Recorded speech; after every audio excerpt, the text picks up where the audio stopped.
Good morning everyone. আজকে অফিসে soybean রাইসের একটা রেসিপি বানিয়ে নিয়ে গেছিলাম।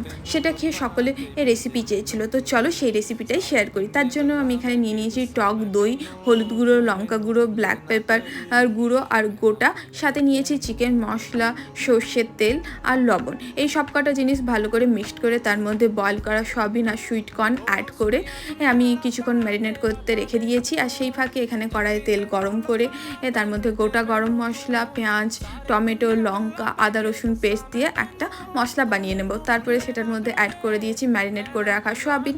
এরপরে যখন সয়াবিনটা কষে এমনি শুকনো শুকনো হয়ে আসবে, তার মধ্যে রাইস অ্যাড করে তার মধ্যে অ্যাড করে দিয়েছি ধনে পাতা, গরম মশলা আর গায়া ঘি। এইভাবে বেশ কিছুক্ষণ স্টিমে রেখে দিলেই রেডি হয়ে যাবে সয়াবিন রাইস। তোমরা অবশ্যই ট্রাই করবে, আশা করি তোমাদের ভালো লাগবে। এরপরে অফিস থেকে ফেরার সময় বিকেলবেলায় আমি একটু বজরংবলীর মন্দিরে গেছিলাম। তো এইভাবেই কাটলো আজকের দিনটা। আবার দেখা হচ্ছে কালকে। বাই।